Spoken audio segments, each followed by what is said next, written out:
지금부터 2021 From now 한반도 on, 국제평화포럼 at the KGFP 2021, we'll begin the session hosted by the Korea Institute for National Unification titled Concepts of Peace and Korea Peace Vision. There are 8 panelists in this session, and the moderator is Mr. Park Myung-gyu, endowed professor at Gwangju Institute of Science and Technology. I would like to now pass the microphone over to Mr. Park.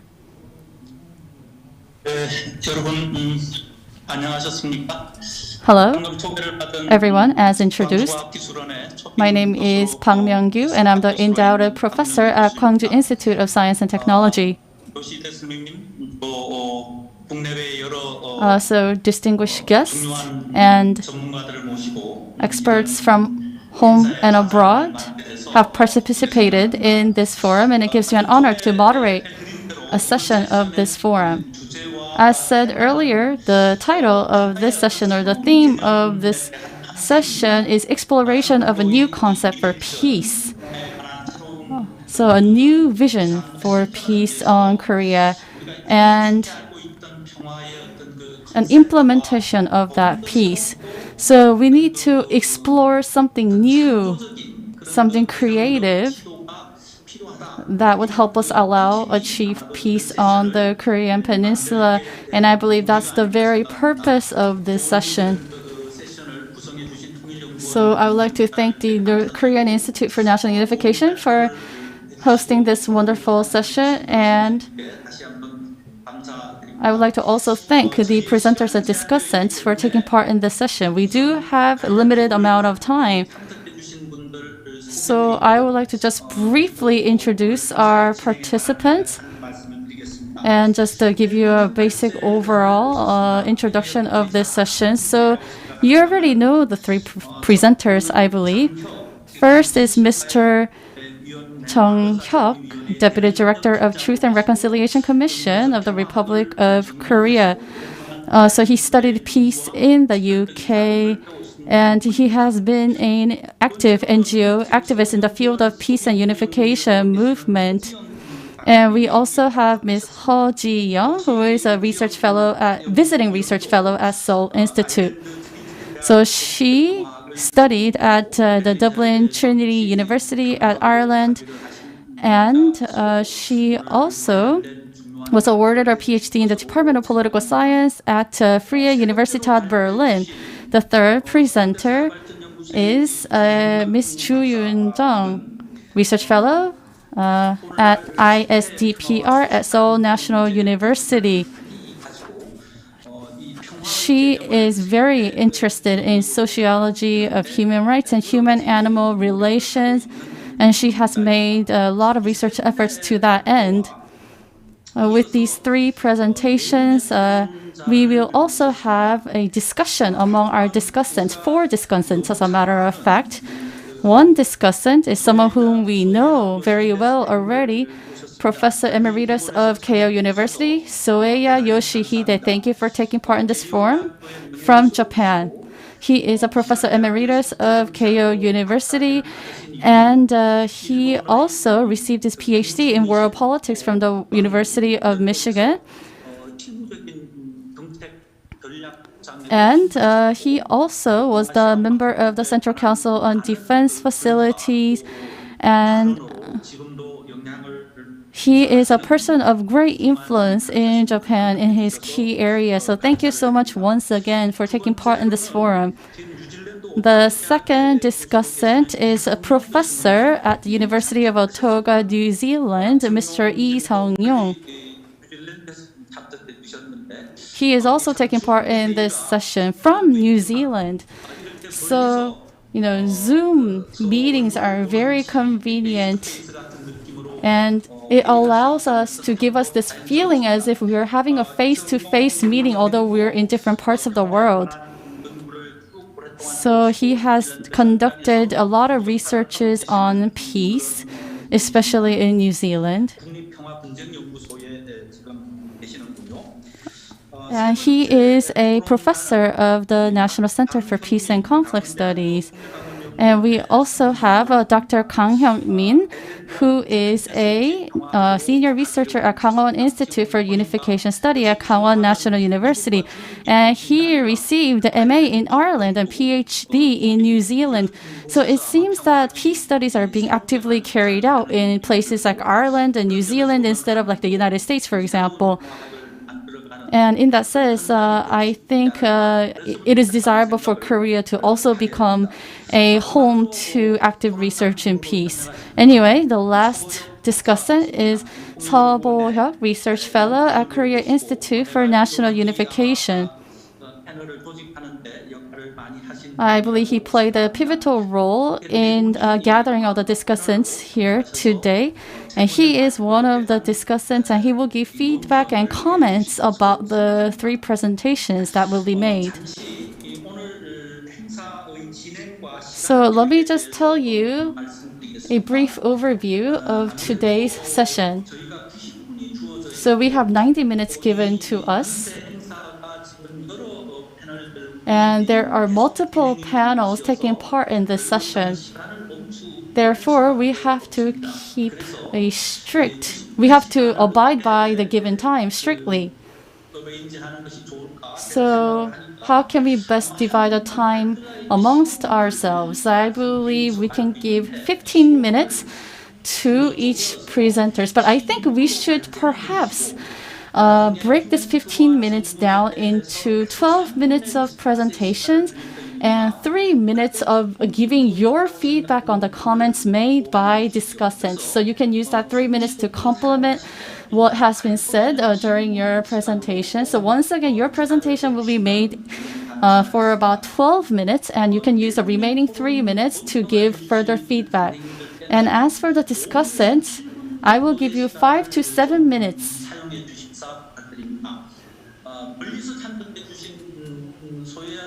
So Professor Soeya Yoshihide and Professor Lee Seung-young, because you are taking part in the session from far away, you may use 7 minutes. And those of you who are here with us on site, I will give you 5 minutes. Then we can secure about 30 minutes for the discussion.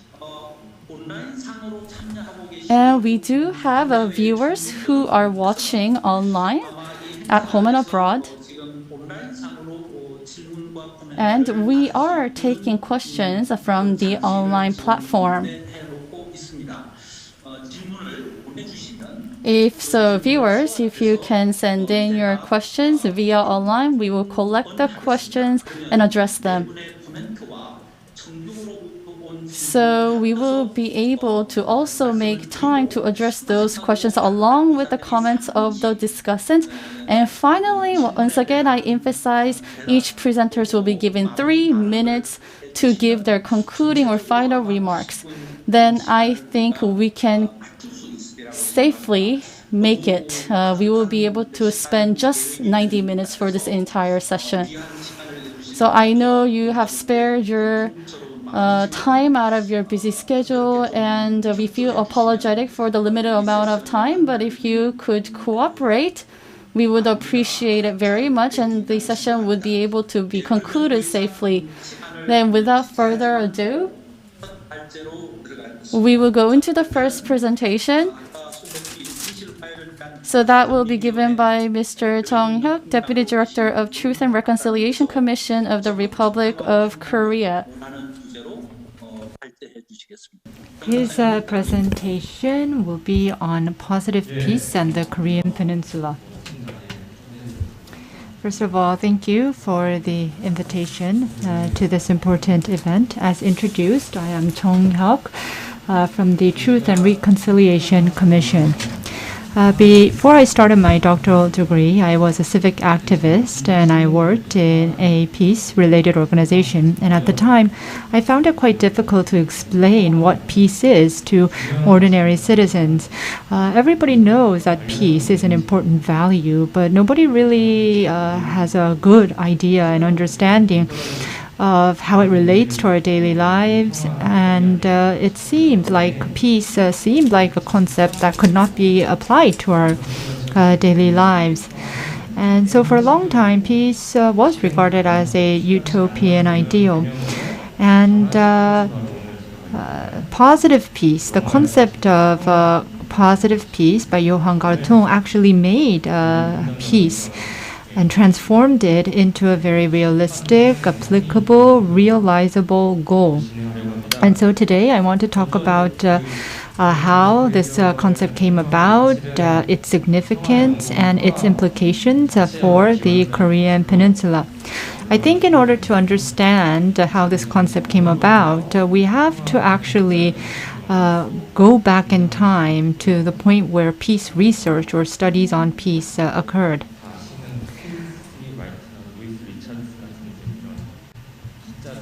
Most experts agree that peace research started and became an independent academic field around the time of World War II. I'm sure you've all heard of Quincy Wright and Louis Richardson. And they are considered to have first broken away from the existing moral approach. And I think they were quite naive because they thought that if they carried out this analysis, then they would be able to prevent war. And that is why they attempted to carry out analytical or provide analytical data on the causes behind war.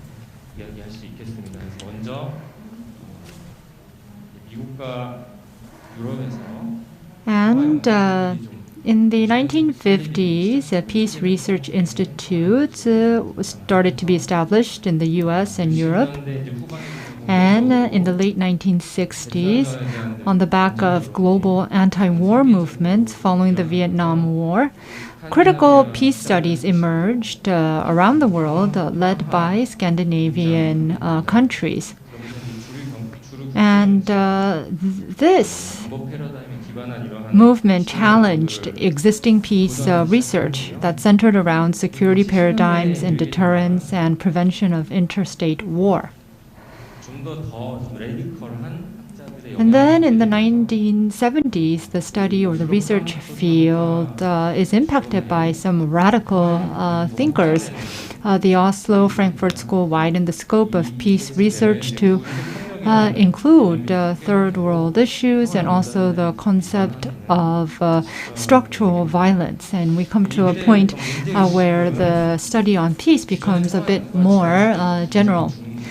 In the past, research on peace focused excessively on conflicts and conflict resolution, and researchers found that this was not enough to explain the non-violent, the peacelessness of certain situation, even when in the absence of war. So it is in this very specific and historical background the concept of positive peace came about. In other words, concepts that are quite commonplace now, such as peace building and conflict resolution, conflict transformation, and recently restorative peace, reconciliation. These concepts that we find commonplace nowadays actually came about from the larger framework of the positive peace research. I want to highlight this.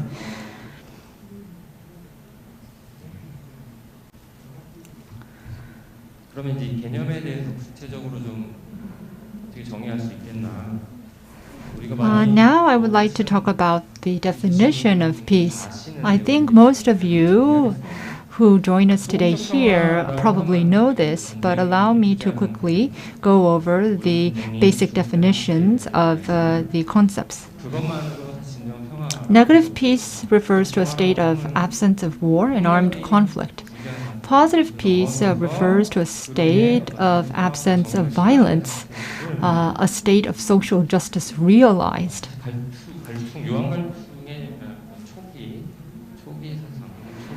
In the early days of his theory, Johann Galtung came up with these concepts, and these concepts continued to evolve as the concept responded to certain challenges of the time. As I mentioned earlier, one of the most important concepts in the larger framework is structural violence. And structural violence is invisible and it's difficult to pinpoint a perpetrator. And the structural violence is, in other words, structural limitations that undermine the realization of human potential. So this is a rather broad concept of peace. So in order to achieve justice, you not only have to remove the direct, visible violence, you need to eradicate the structural violence as well. And Galtung actually provides us with a good analogy in the health sector. So negative peace can be seen as eradicating disease for human health, and positive peace is like working toward building a healthy body to ward off disease.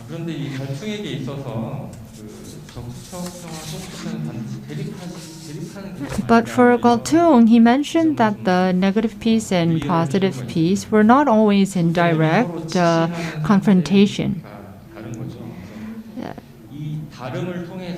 They are simply different. Galtung wanted to point out the limitations of negative peace. He wanted to challenge the previous research that focused simply on a state where there is an absence of violence. And sometimes there are criticisms that the concepts are too black and white, but I don't think that that was the intention of Galtung. For instance, if you look at the situation in Afghanistan, the post-conflict state is creating more chaos, and politically, economically, and religiously, there are a lot of conflict, and there's a lot of potential conflict. So if you look at Afghanistan, you can see the limitations of what negative peace is. On the other hand, positive peace, or if we focus on building positive peace, we focus on overcoming all types and forms of violence. So the scope of our activities actually widens as well. I work at the Truth and Reconciliation Commission, and if you look at our surveys, we look at the civilian massacre in and around the Korean War.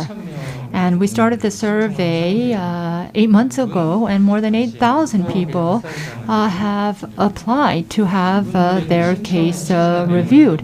If you look at why they applied and their story, some of them have gone through direct violence, such as massacre.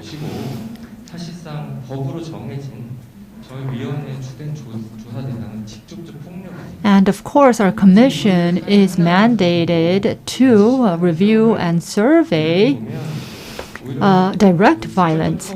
However, in the process of interviewing and survey these cases, you immediately can see the invisible violence, the discrimination that the families or these people had to endure after the direct violence itself. So I think in a sense, this is something that we perhaps need to dive into in the future. The paradigm shift from negative peace to positive peace, or should I say the expansion of the concept of peace, shows that a lot of factors can limit peace. And it also shows that we need to keep an eye out for what may not be so obvious to the eye, that there are a lot of invisible structures and limitations. Now I would like to talk about what significance it has in terms of peace building. I think that the concept of positive peace is important because it has widened the concept of peace itself. In the existing concept of peace, the concept itself was very narrow. But now this positive peace can be applied to individuals and also to countries. And it has been reborn as a value that interacts with issues and concepts of justice, democracy, human rights, and development. And as a result of this, I believe that the concept of human security was also born. And this made peace as something that is applicable in our everyday lives. Actually, I'm running out of time, so allow me to speed up. To conclude, I would like to mention one important point.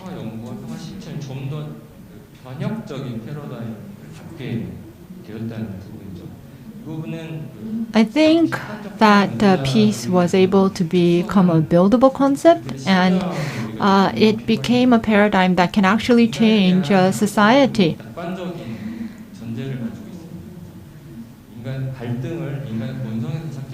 I think instead of looking at conflict as innate human nature, it looks at conflict as something that can be transformed by humans. And how can we achieve peace, and how are the obstacles to peace, like conflict, maintained in our society?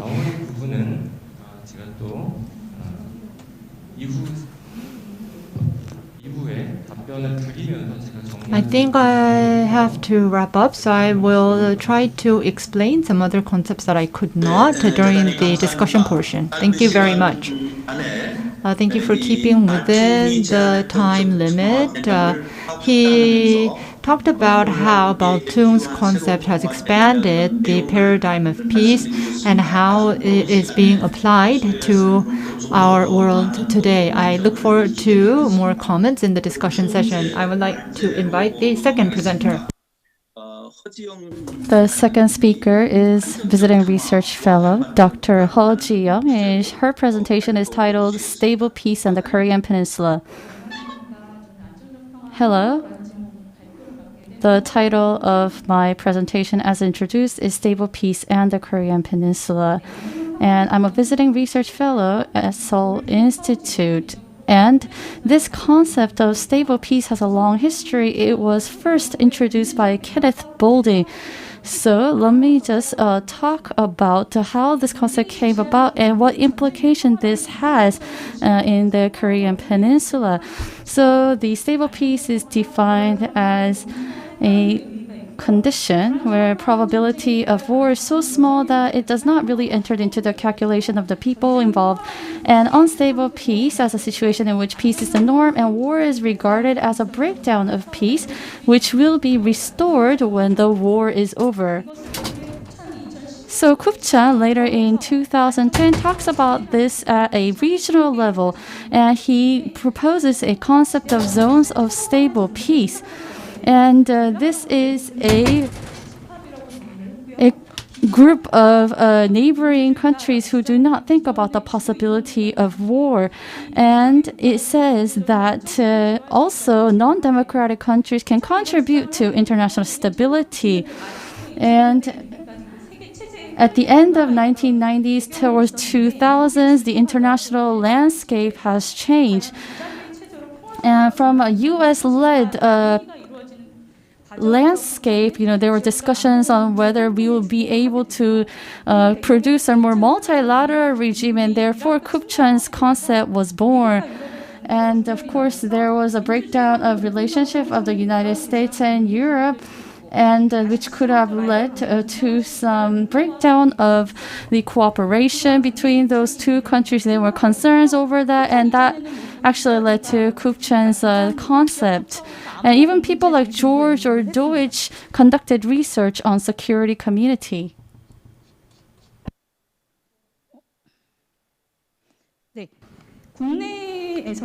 So here in Korea, the concept of negative peace does not adequately describe the situation on the Korean Peninsula, and also positive peace as well. So positive peace is very comprehensive and it's difficult to make that into policies.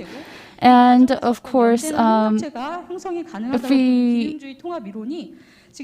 if the concept were to go from low politics to high politics, it would be very difficult to apply this to the situation on the Korean Peninsula. So they have these theoretical limitations, and as a criticism to that, the concept of stable peace was discussed. And after Boldy, many researchers and scholars came up with definitions of peace and also various stages. And although they do have their differences, they do have some commonalities. That there will be an absence of aggression, and that conflict between among states or other actors are consistently resolved without turning to military means. And Kakowitz and Barsimon-Tov actually talk about stable peace in 4 steps, but I'm going to skip over that due to the time constraint. And these scholars from war to peace, they say this is actually a continuum. So we would break off from peace, and through a continuous flow, we would be able to reach peace. So those were some concepts raised by scholars. Bolding, as I said before, talked about stable and unstable peace. And that stable peace is a more developed form of negative peace. However, it does not fully define positive peace. So Bolding actually did not make a clear between a negative and a positive peace or stable. So there's some unclarification related to that. And George also talked about precarious and conditional stable peace. And Miller also talked about cold, normal, and warm pluralistic security community. And of course, there is the absence of military and armed means, but conflict still remains unresolved, and there still is the possibility of warm remaining. So that's cold and also normal. And warm peace is something that includes pluralistic security community, so it's something very different. And Kakowitz talk about a regional zone of negative peace and development into a zone of stable peace. Zone of negative peace and zone of stable peace do have a lot of similarities, but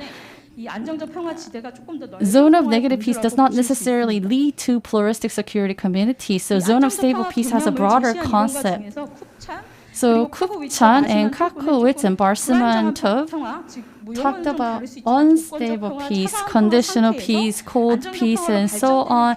And the process towards a stable peace were elaborated by these scholars. So Kupchan proposed these phases, that stable peace occurs in phases, and beyond the geopolitical conflict, we will have to go towards peace, and that is actually divided into phase of onset and phase of evolution and phase of stabilization. And here in phase of onset, we have something called unilateral accommodation. So through unilateral accommodation, we would express good faith, and the other party would take corresponding measures and try to figure out each other's intentions. They try to figure out, or they have hope that they might become potential partners. The second part is a reciprocal restraint. So they have expectations for possibility of mutual benefit, and that will facilitate mutual acceptance of each other, and they try to understand the ultimate motivation of the other's action. And there would be a mutual confidence that this will lead to something positive. Third is social integration. There would be an increased number and intensity of exchange, and therefore each parties would actually give positive assessment of each other, which will lead to trust. And four is a generation of new political narrative, where there is an expectation that the maintaining peace would be the norm, and therefore they would form some sort of social bond. So this is a table that just outlines what I talked about. Kuchan said that stable peace can be established through various channels, but the ideal form of stable peace is that it will go through these consecutive stages. So once the phase of onset goes into phase of evolution, it would take place in the order of rapprochement, security, community, and union. However, so this is the image that Kupchan used, and as you can see, it can always stop at a rapprochement stage, or it can always stop at security community. So rapprochement does not necessarily lead all the way to union. So rapprochement, we will break out of a hostile, confronting relation and develop expectations for a peaceful coexistence. We do not view each other as threatening, but we have not yet established any norm or common identity that would deter each other's hostile act. So that's rapprochement. And once that is institutionalized, we would be able to develop into the next stage, which is security community. So this basically is about establishing common rules and institutions. But the sovereignty of each member state would be maintained while there is a broadened expectation for cooperation. And once an organization of some sort would be established based on this, perhaps we could go into the union stage. So this is again the table that summarizes what I just said. In each 3 steps, so we would not view each other as hostile, but as benign. And as we move to union phase, you can see that there is a legalization and institutionalization taking place. Kakowitz and Barsimentov talked about also the phase of stabilization. Actually, this is divided into stabilization and consolidation. And stabilization can be achieved when we fulfill the minimum requirements for mid to short-term maintenance of peace. And this is a stage where we would become adapted to the cognitive changes, and this is very important. And exchanges and cooperations are limited to political and security areas, because before there's a full trust or confidence with each other, actually engaging in economic exchange could be dangerous. So that's why cooperation is limited to politics and also security. And at this stage, the parties concerned would develop a recognition that forming trust with each other would actually be mutually beneficial, and that this would deter war. And the necessary preconditions for stabilization, there are 4 of them. First is a stable regime. It doesn't necessarily have to be a democratic regime. And the elite class would have to be satisfied with regards to any peace agreements that were signed and maintaining the status quo. And third is that we would have to make sure that the other party's actions are predictable, and that the problem-solving mechanism was predictable too, and that there should be an open communication channel. And favorable conditions for stabilization is assurance by third countries, usually the powerful nations. And also, we would have to expand the effect of this to non-security areas as well. Now, there's consolidation. Now, based on that cognitive change, we would institutionalize those changes and make them become reflected in domestic politics. And cooperation would be expanded to not only politics and security, but also to economy and culture. And we would actually develop the cognitive thinking that our consolidation would actually bring stability to our security, and that it's mutually beneficial to our economy. And Barsimentov actually did conduct research on preconditions for consolidation, but he does admit that his research is still lacking. So from a state of violence, we would have to resolve the conflict, and we would move on to cold peace or unstable peace, whatever term you would like to use. We move on to then a phase of onset and rapprochement and security community and unity, so union. So peace actually happens on a continuum.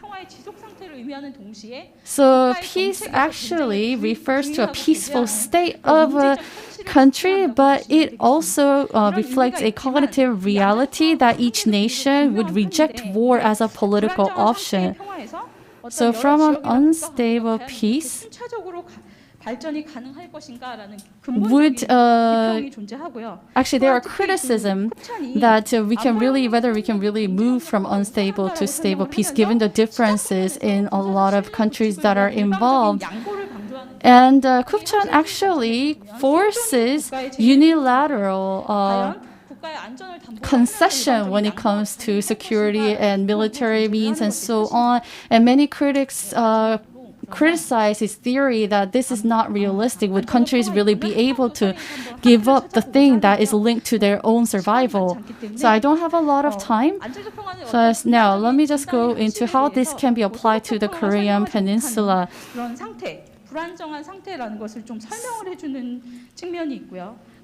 So stable peace actually provides a theoretical explanation to the reality of a divided Korean Peninsula. And it gives us a very detailed framework on preconditions and processes that we would need to convert from unstable peace to stable peace. It's had a lot of implications for inter-Korean relations. And usually, the peace dialogue happens on the Korean Peninsula in the form of inter-Korean talks, but this should happen more on a multilateral talk. So Barsimantov actually said that if bilateral talks do fulfill certain conditions, yes, we will be able to achieve stable peace. But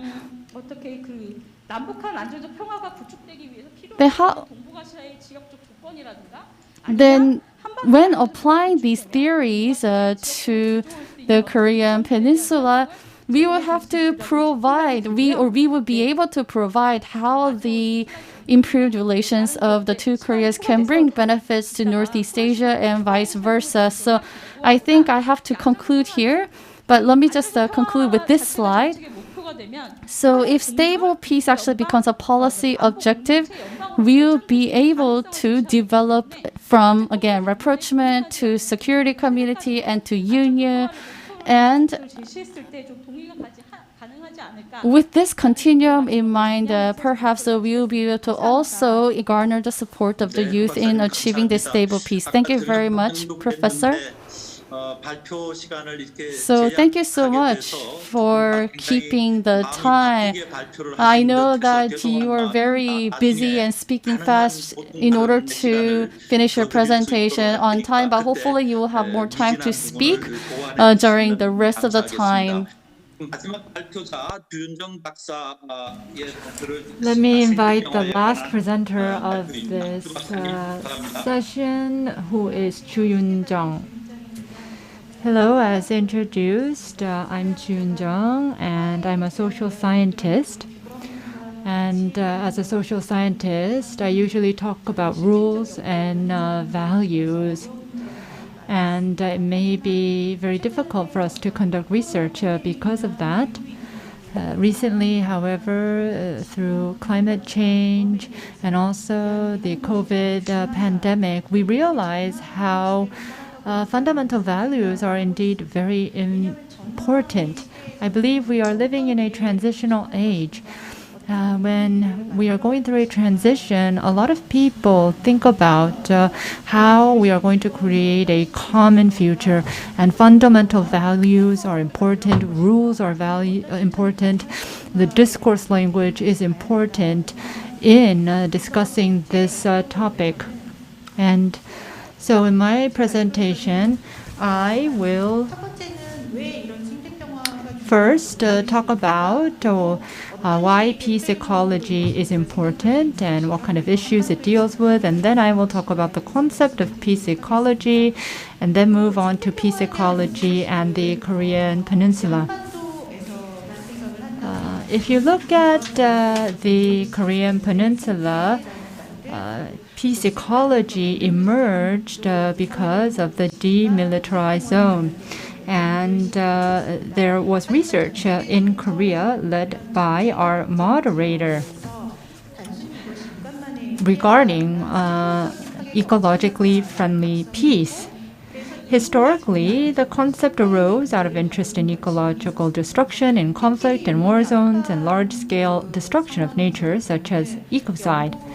If you look at Afghanistan, there was a British soldier who tried to evacuate dogs and cats and other animals during the chaos. And this soldier had to go through a lot with the British Army to save these animals, but at the end of the day, he succeeded in saving them. And so this is an example of that. And through climate change, a lot of the ecosystem is being destructed, and the UN is pursuing its sustainable development goals. And amid this backdrop, we are taking a look at what it means to develop sustainably, and this has inevitably touched upon ecological issues. And also, in animal behavior studies, there is also the application of the concept of peace. And a lot of people think that peace is something that is only enjoyed and pursued by humans. But if you look at researchers who have studied animal behavior for a long time, they have noticed that there are behaviors that promote peace among animals. A very famous researcher, Duval, has written a book called Peacemaking, and this is a book about peacemaking in the animal world, especially primates. And the book highlights how the primates in the animal world have more conflict if they are a family member, but they also have behaviors of reconciliation. For instance, they hug each other and sometimes they brush each other's fur. And according to these animal behaviors,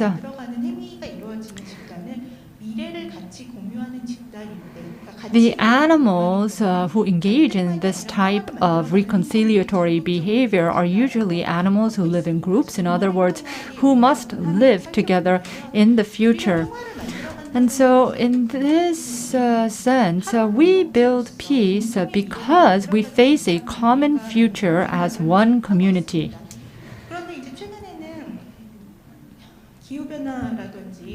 Recently, with climate change and other global threats and global eco-threats, people have been thinking about humans and entities that are more than human, and people have been noticing the asymmetry. And there has been a reflection that everything has become too human-centric. Chakrabarti, who is a U.S. historian, has said that human rights, social development, which are accomplishments of human, these achievements are all linked to the use of fossil fuel, and that is the cause behind climate change. I have brought two graphs here, and you can see the relation between humans and nature. You can see the human population increase, especially after the 1940s. Many countries gained independence and they became more abundant materially. And so you can see that as the human population increases, the number of species that are becoming extinct is rising. So 10,000 years ago, 99% of the world was occupied by wild animals and only 1% occupied by humans, whereas today you can see that that ratio has changed quite drastically. So 67% of livestock occupy this earth, and the 67% is actually essentially there to serve humans. So while we build our society, while we build capitalism, and while we develop the concepts of peace and human rights, what we did was we achieved in building a universal civilization, but there were entities and life that had been sacrificed along the way. And if you think about it, our interest and the interest of these other animals and entities were quite out of proportion. And you can see that Pope Francis in a latest lecture said we must not overlook the unique value of different species by seeing them simply as potential resources to be used. So far, humans saw animals as simply potential resources and failed to see the unique value. And humans failed to see the diversity of these other entities. And we were not that interested in the extinction of other species. But now we must take interest. Then how can we redefine the relationship between animals and humans?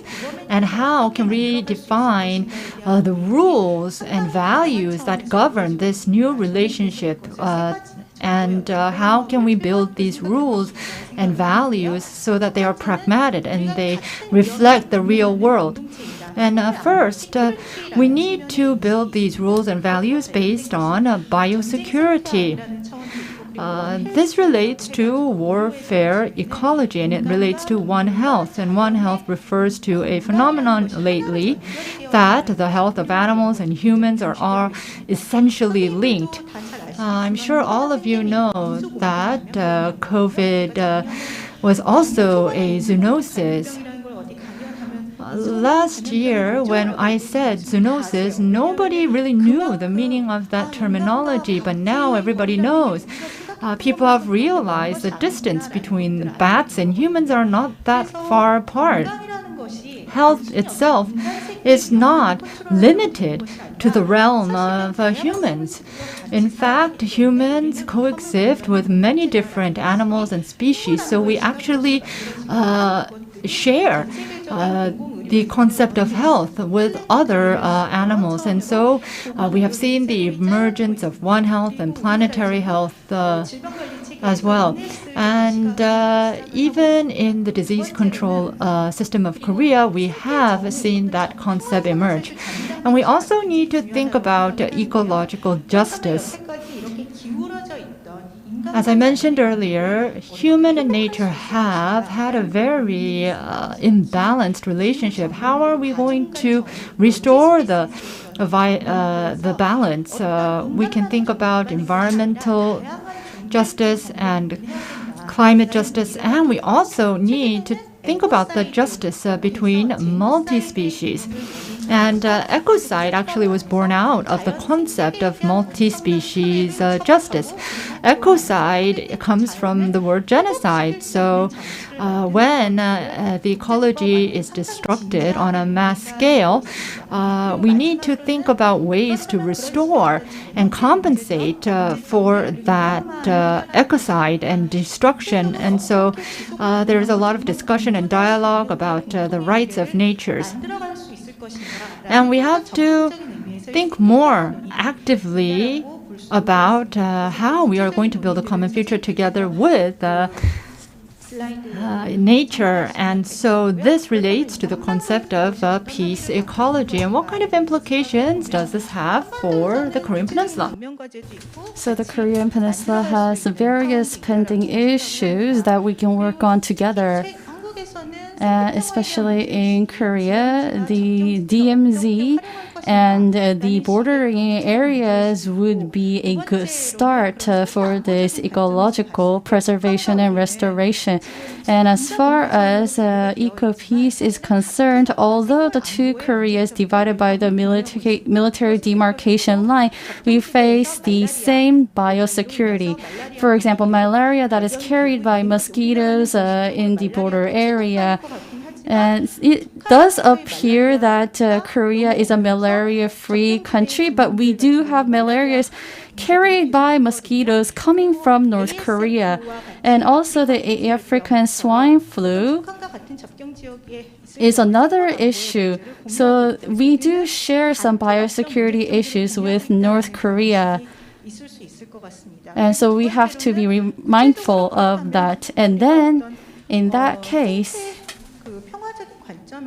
from a peace perspective, how can we create a common future together? That's another item to think about. My child is in 8th grade and learned about unification at school. And at school, they say that we need to achieve unification because it will make Korea a rich country, and that's just it.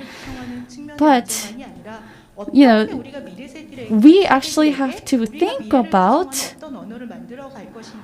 what future we would like our future generation to have.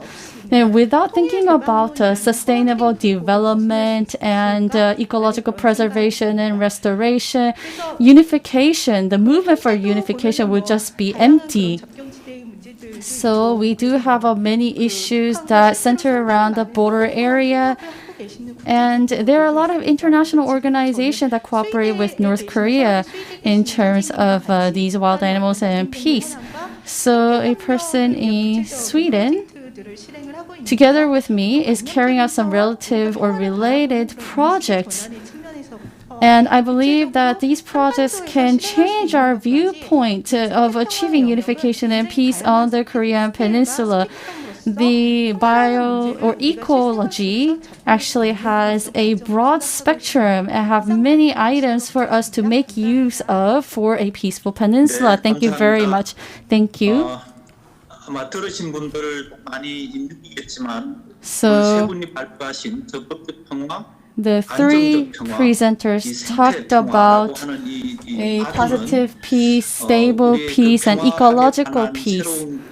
And these three concepts of peace broadens our view of peace on the Korean Peninsula and makes us think about how we should design the peace process on Korean Peninsula. So this has implications on our unification policy and peace policy.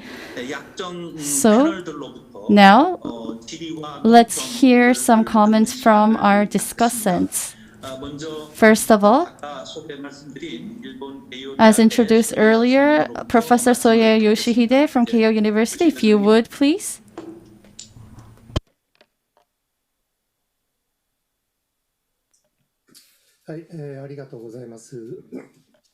Thank you very much. I would like to first thank the organizers for inviting me. This is a session on the theory of peace, peace as a research topic. I felt like I was back in graduate school listening to the presentations. I felt like I was learning something new. I should be there with you under other circumstances. And it's unfortunate that I cannot be there in person. I hope that the day soon comes when I can join you in person. I hope you can all hear me.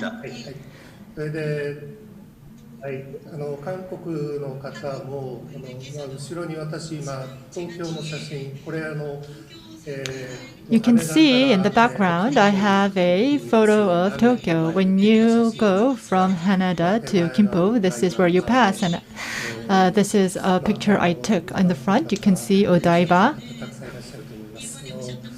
I'm sure many of you have visited Japan. And I hope that soon you'll be able to visit Japan again. And that is why I prepared this photo of Japan. I'm going to change the background to show a photo of the university I work at. I would like to offer comments regarding Mr. Chung Hyuk's presentation. It was about positive peace and peace research, peace studies. I think a lot of you, peace researchers, those who are in the studies of peace, are facing a lot of headwinds. There was a time when peace studies was very popular, but a lot of people are losing interest. I'm sure you know this. Everybody agrees that peace is very important. I would like to talk about why we are seeing this phenomenon, what we can do to go back and what we can do to enhance interest in peace. If we take a broader view, There is realism and rebellism. And these two are quite closely interrelated. They seem different, but they are closely related.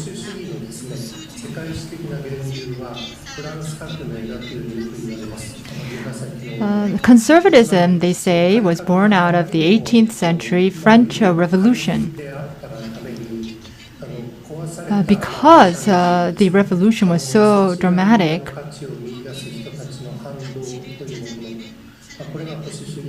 there were people who were against the values that were born against the rebellion. So that was how conservatism was born. And in the international political studies, this is a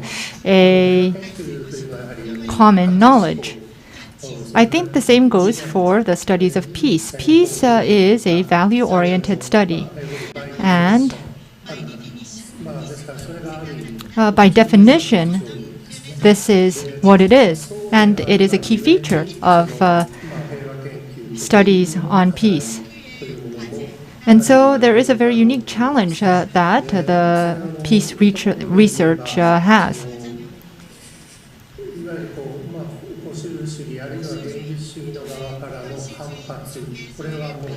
There is opposition to the study of peace from conservatives and realism.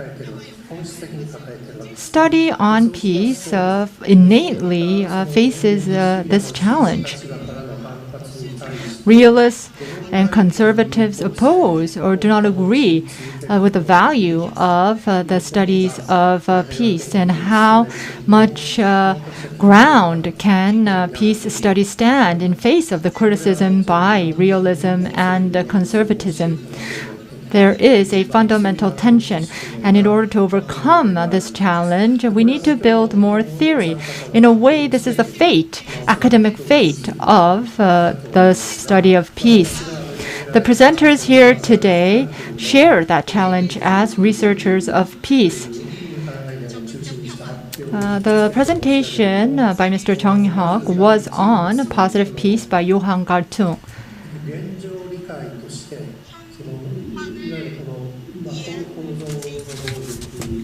In understanding the current status, we heard how structural violence emerged. And I think structural violence is a concept that we can use. It is a concept that says that if the potential for violence is there and it can be realized, then violence exists and violence is present.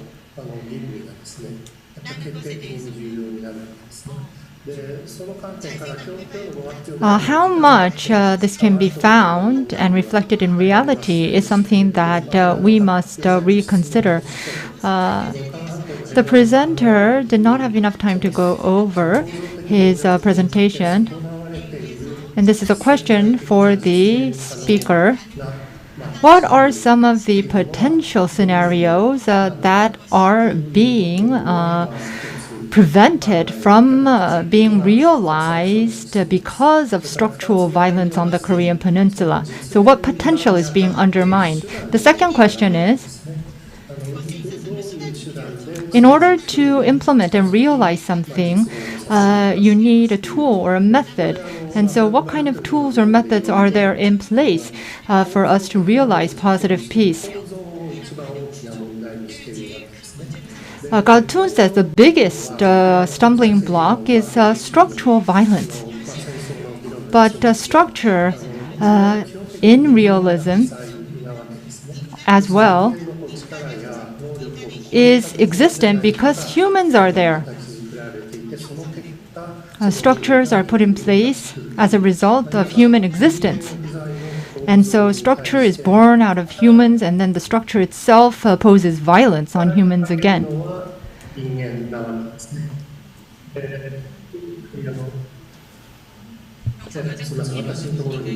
Of course, humans bear the brunt.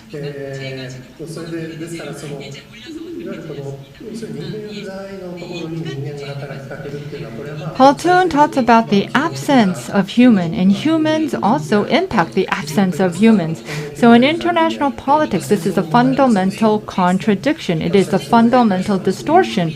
And war can be seen through the same lens. For instance, if people die in a war, then there are families of the person who is dead. And when when the state engages in war, they do not think about the individual's impact.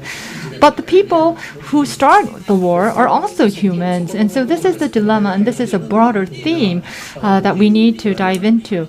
Then how does peace studies view this sort of dilemma? The third question is, in pursuing peace studies, I think we have to think about the movements. I think through movements and campaigns, we can change the awareness of people, and through movements, we can actually have substantial results. And so, movements are important. But if you look at movements, some common structures can be found. Sometimes movements are led by the elite. If you carry out an analysis of structures of movements, you will find that they are led by elites.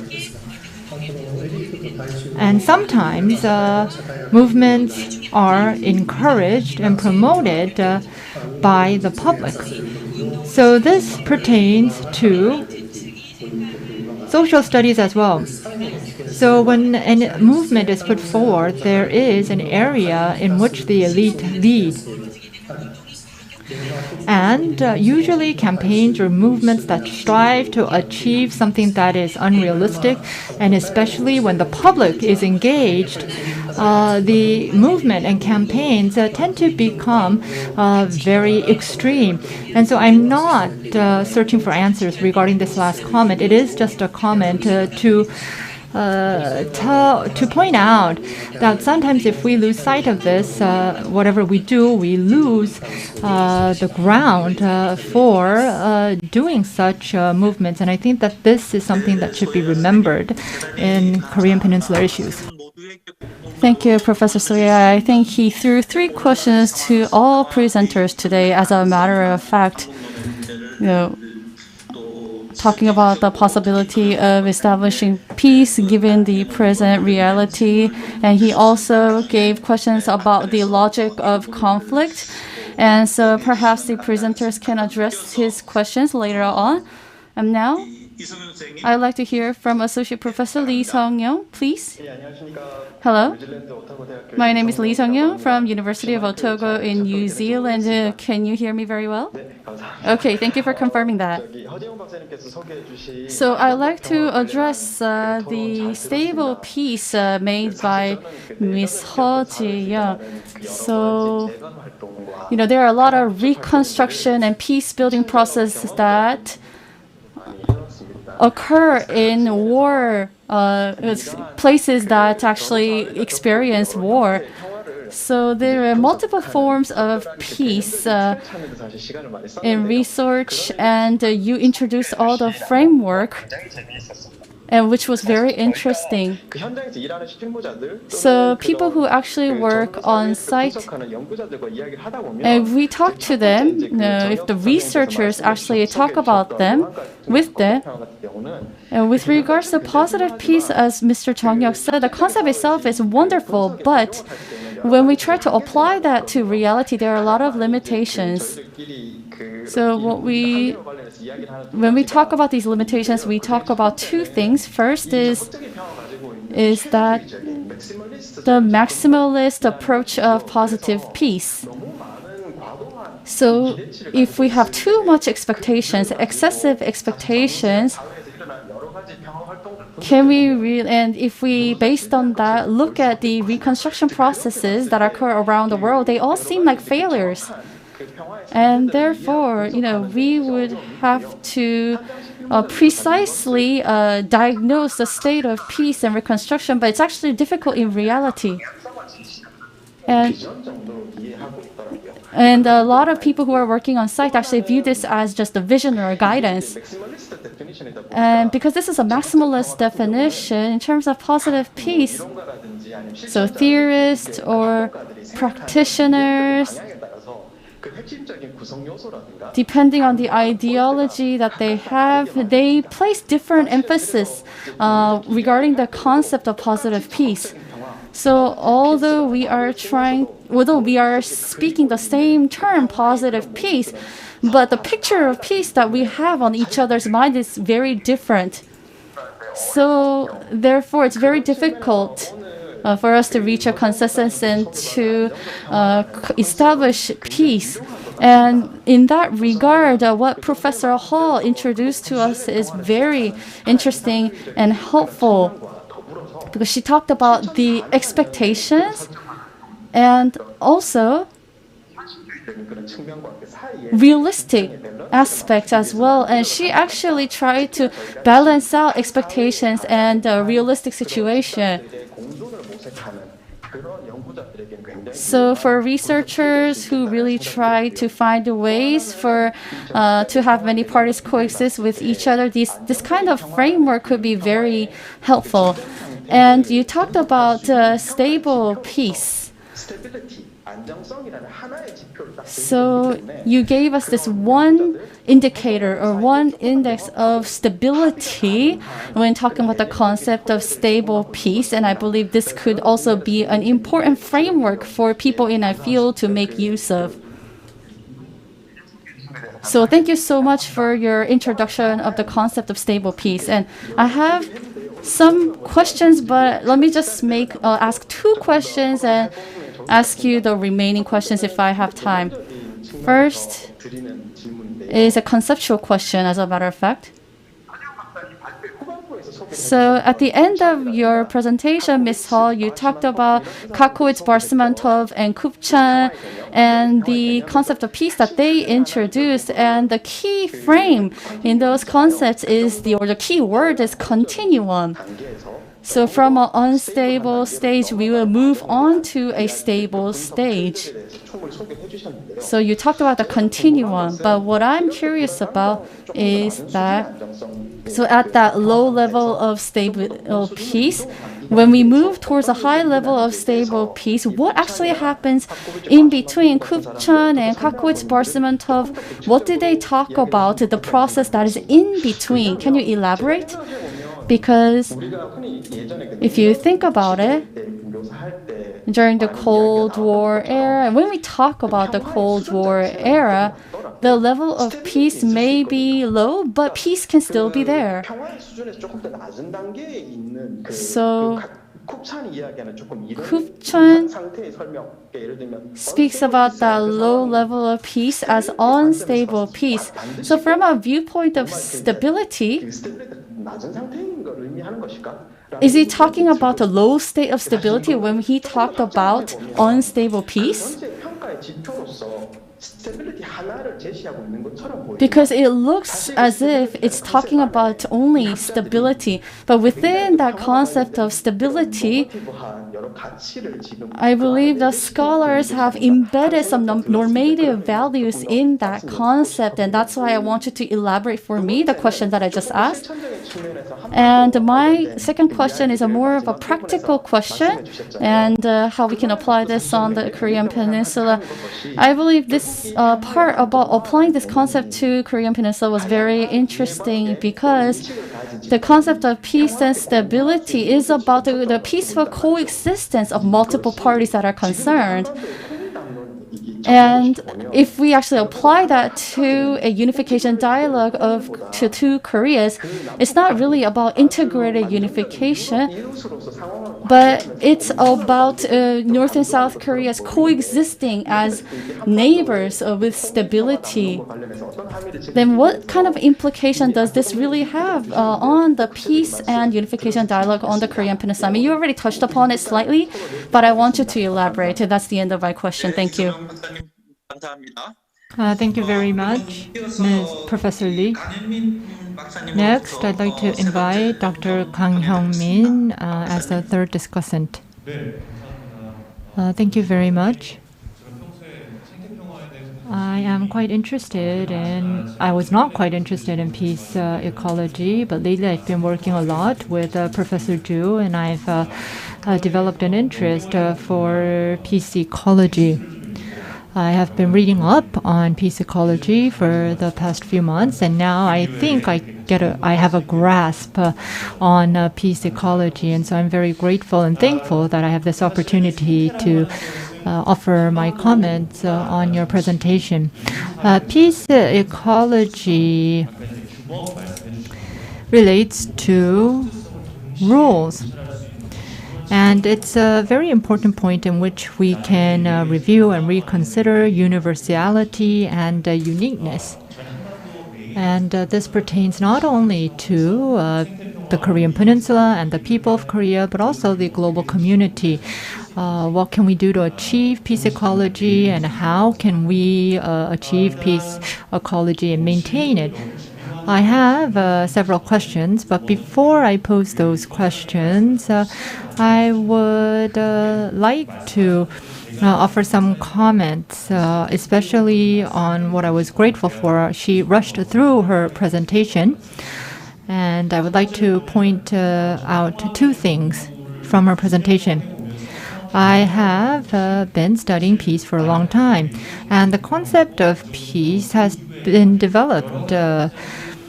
There's positive peace and stable peace, and many people are coming up with a more sharper definition of peace. But peace ecology, relatively speaking, is new. And I think there was a lot of skepticism on how this can be a concept that can stand alone. And watching Professor Chu carry out the work, I was really thankful, because there is a very important point that existing peace studies overlooks. Peace ecology makes ecology the center of the dialogue. It moves the focus away from humans. If you look at humans and human history, they have continued to conquer nature, and they conquered animals, and we now have livestock. And if you look at ecological justice, it looks at how animals and humans can peacefully coexist. And I think that it has broadened the scope of peace studies by adopting this sort of viewpoint. And I am also grateful for another thing. Professor Chung mentioned it earlier. And peace building is actually a very important concept. How can we build peace post-conflict? How can we establish structures and mechanisms so that war or crisis or conflict does not happen again? These are some of the questions that peace building deals with. And usually when we talk about peace building, a lot of the discussion is focused on the actors. Who will be the actors to build sustainable peace? And of course, there are many different viewpoints regarding this question, but the thing is, it has always been humans. Nobody else really thought about other actors than humans. But if you look at peace ecology, the actors of peace building include humans, of course, but it also includes more than humans and animals as well. And the relationship between humans and nature itself, that itself can also become an actor in building peace. And I think that this is a really, really important point. And so now peace researchers, including myself, deal not only with human conflict, but now we have broadened our horizon so that we are aware that peace building can be led by other actors than humans. And we have also realized to the point that perhaps a peace building without the ecology in mind is useless. And lastly, Dr. Ju talked about peace in the demilitarized zone.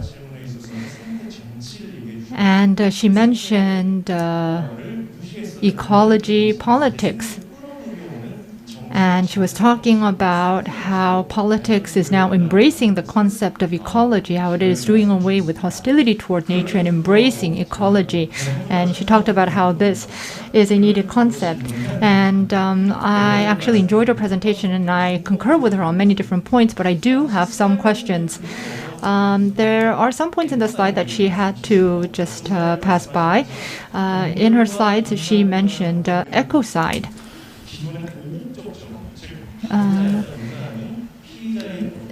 In the past, there was a retaliatory justice. She talked about how humans and nature can exist together, and she was talking about how we should move away from retaliatory to restorative justice. If you look a little deep into what restorative justice is, it goes beyond non-violence coexistence. It actually deals with the trauma of the perpetrators. It deals with the trauma of the victims. And it goes even beyond that to embrace the healing process. And it defines justice as that complete cycle. And restorative justice can be applied to human-animal relationship as well. So how can this be applied? And is there an example that you can share where restorative justice can be applied to relation between human and nature?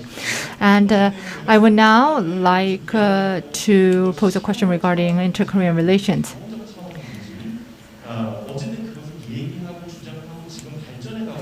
So we are in the course of discussing the concept of peace ecology and really moving it forward. But if it does not engage with the realm of humans, I think that there is a high possibility that it stays as a rule. So the ecological perspective and peace ecology needs to find a breakthrough in the realm of human politics.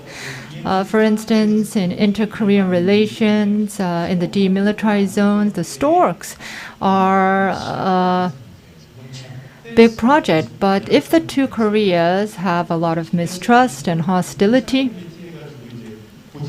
and if the hostility is intractable at this point,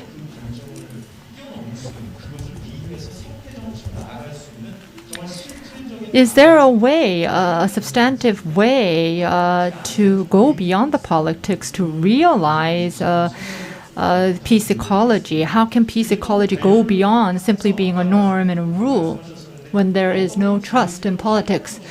And I think the last question pertains to how we can utilize the DMZ. Personally, when we talk about peace ecology, I think that how we can use this is a very human perspective. And it seems like peace economy in this case would serve as a purpose, not an end. And so if you can clarify that, that would be great. Thank you very much. Thank you, Dr. Kang. And our last discussant is Mr. Seo Bo-hyuk.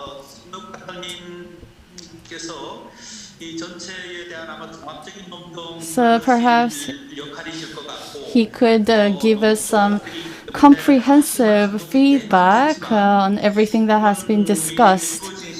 We only have a very limited amount of time, and I do want to give at least 3 minutes to each presenters. So, Mr. Seo, because you are from the host organization, perhaps can you give a comprehensive feedback on all the presentations? Yes, thank you. I worked with Mr. Park before, by the way. So, yes, as you said, I will only use 4 minutes. So this session is hosted by the Korea Institute for National Unification. And of course, this forum is hosted by the Ministry of Unification. And, you know, to apply the concepts and theories straight away to the policies is not the purpose of this forum, but we want to give us a chance to think about how we can apply them to our policies. And I hope that sessions and forums like this would continue to be held going forward. And due to the time constraints, so, you know, we have the premise that we need to move away from violence and go towards peace. And each concept talks about the anti-systems that it goes against. So positive peace, it's about a positive aggression. And for stable peace, it's unstable peace. The opposing concept is unstable peace. And for ecological peace, it's kind of broad. The system that it goes against is sort of broad, but it does have a system that needs to overcome or counter. So we really need to look into the individual concepts very thoroughly, and I believe we were able to do that during the presentation. And with regards to positive and negative peace, in terms of the Korean Peninsula, so the Korean War has not completely ceased. And we've signed an armistice agreement, not an end of war agreement. But today, globally, we are facing many crises like climate change. And if there is no war on the Korean Peninsula, I'm pretty sure that, we can confidently say that Korea has become a prosperous nation. Then what does the term conflict, what kind of notion does the word conflict bring to us? Our goal is positive peace and stable peace and so on.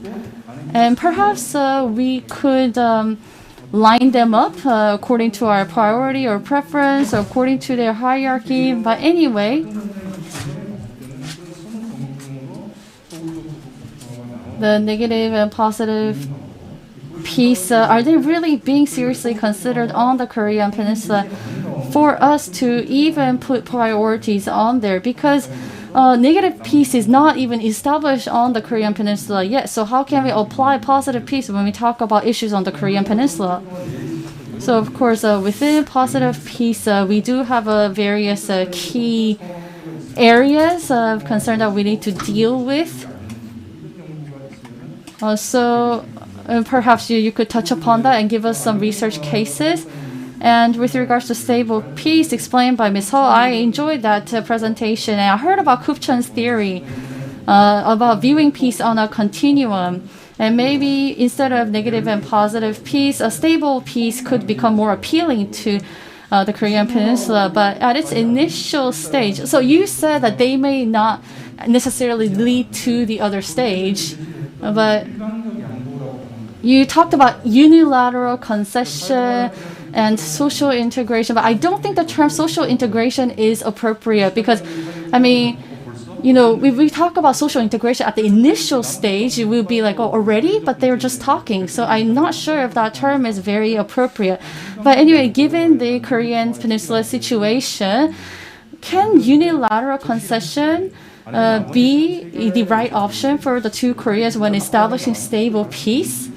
Would we really be able to make unilateral concessions for each other? So what do you think about that? So you said that they are on a continuum, but the 3 steps are actually just separate steps.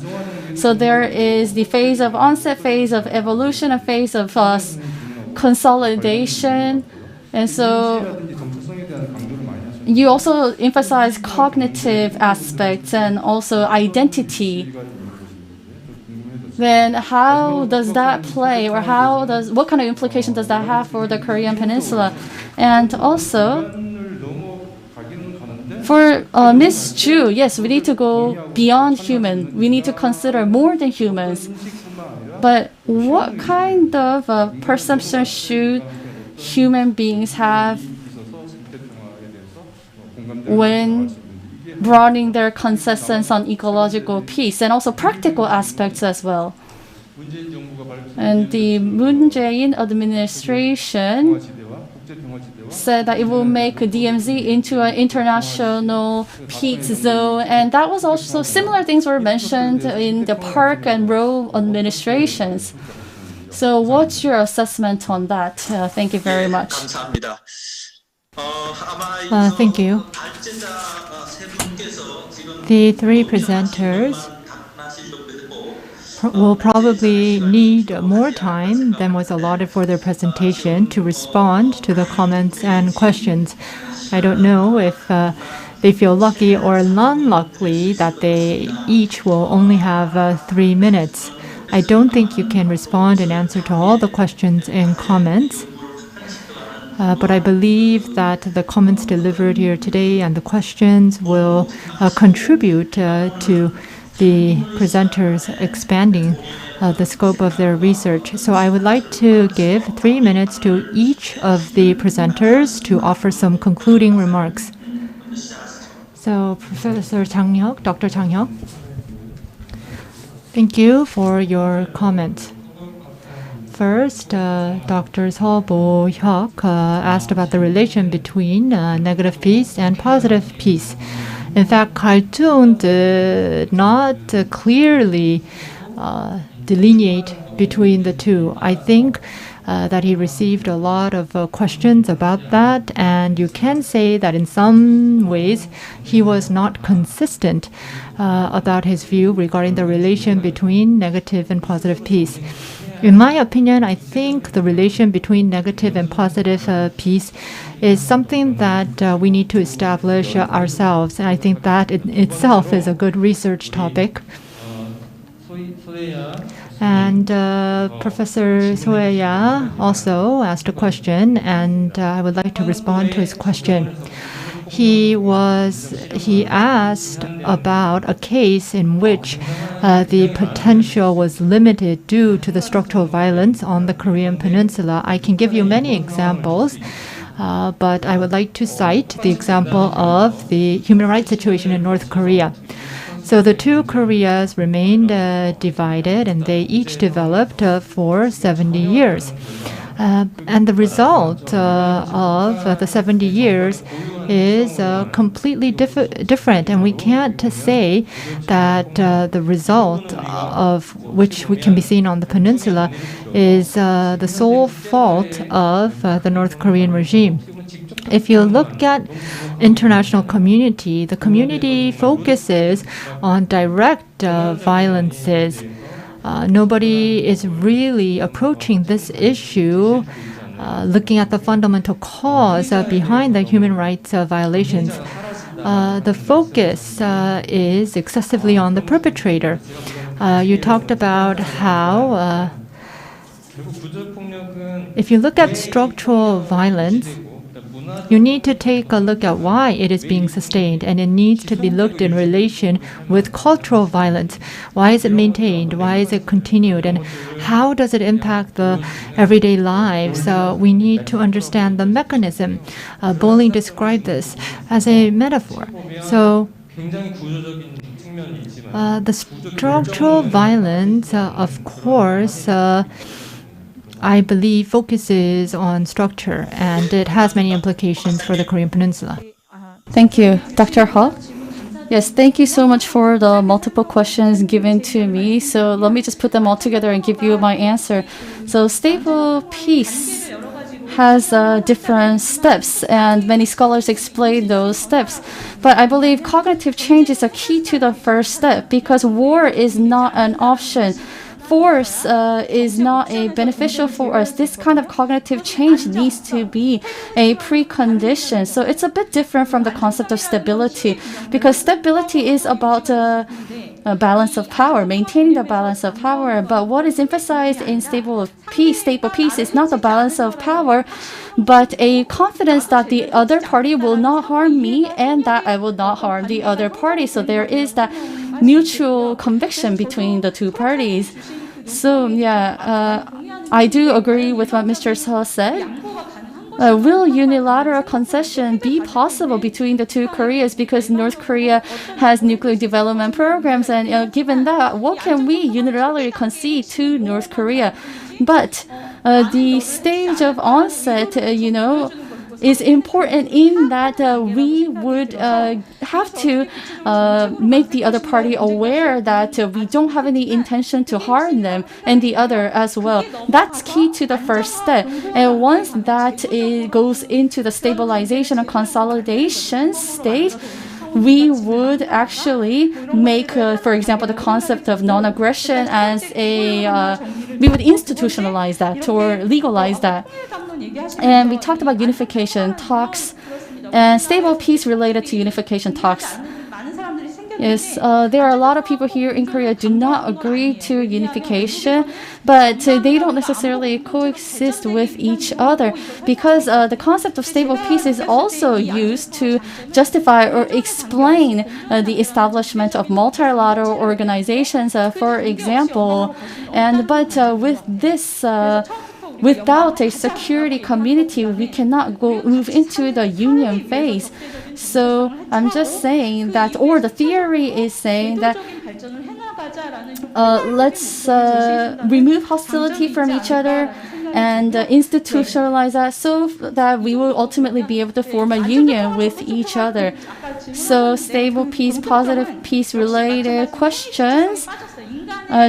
You gave us some of those questions, and it does not address the actor, which is the nation or the country. And I believe that can actually complement. If we think about what the actors can do, then that could complement the peace studies that we're doing today. So thank you for the good comments. Thank you, Dr. Ho. Dr. Zhu. Thank you for your comments and questions. I have around 3 points that I want to make. Professor Yoshihide talked about how we can talk about animals when we can't even achieve peace among humans. I think that relates to how people can actually benefit from peace ecology. However, if you look at what Kant said, if you look at how humans treat animals, you can gauge a person's character. And even in old Chinese literature, humans can be seen or can measure their ethical level by how they treat animals. I mentioned how in Afghanistan a British soldier actually worked very hard to save animals and rescue animals. And if you look at some of the comments to that news article, a lot of people saw hope for humanity based on this soldier's actions. And as I mentioned earlier, humans share the same threat animals do, and in that sense, we share the same security threats. But humans obviously can do more as humans. We can accomplish more as humans. And so, in fact, when we bring in animals to the equation, we are actually expanding our humanness. And there was a question posed about the DMZ, and a renowned scholar of biodiversity is said to ask Korean researchers what is happening with the DMZ quite often. So this highlights the fact that many people are very much interested in peace ecology, and the demilitarized zone of Korea is in fact garnering global attention. So how can we achieve peaceful coexistence? How can we achieve alternative nature in this space? This is a topic that is gaining a lot of international traction, and the DMZ can be a space in which Korea can contribute to the discourse of peace. And as Dr. Kang Hyung-min said, if at the state level there is a lot of hostility, how can we foster peace ecology?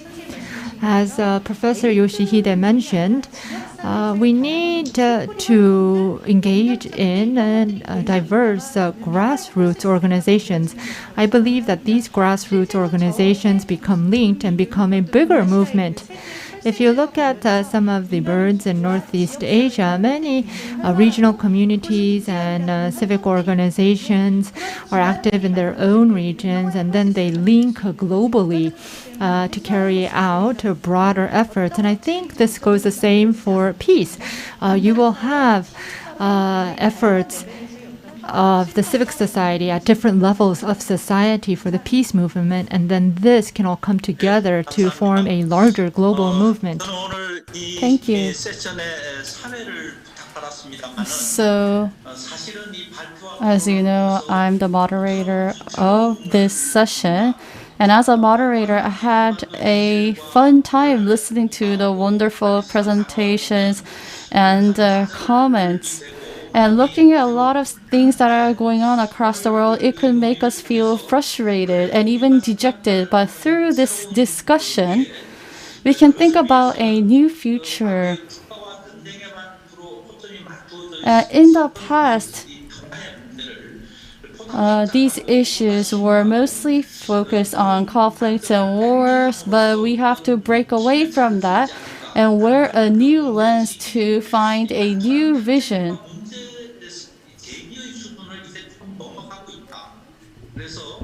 So, whether it be Kupchen or Carton or the ecological peace discussion and so on, if we could apply them to diagnose situation on the Korean Peninsula and Northeast Asia, perhaps we can come up with new possibilities, new visions.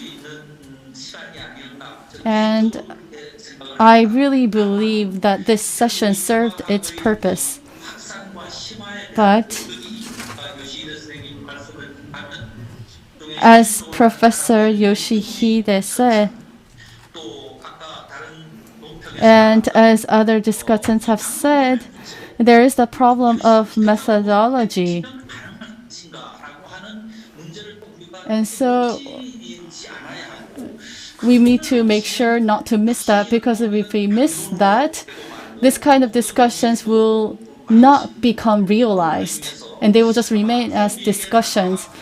Therefore, the homework or the task that lies in front of us today is to engage in ceaseless explorations with regards to these issues and how we can apply these theories in reality with what kind of methodology. So we really need to consider that going forward.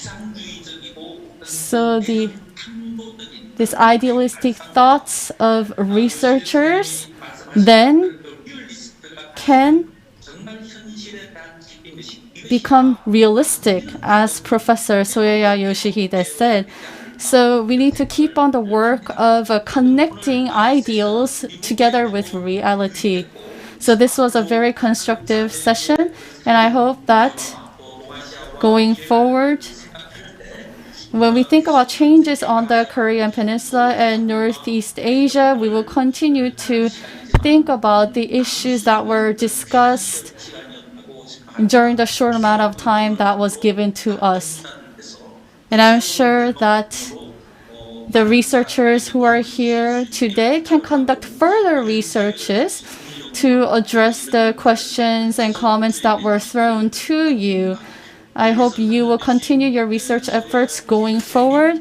I would like to also thank Mr. Soyoya Yoshihide, Mr. Lee Seung-yong from joining us from abroad, as well as many other researchers who have taken part in this session. And with that, I would like to conclude the session. Thank you very much for your hard efforts. That concludes the KGFP 2021 session hosted by Korea Institute for National Unification.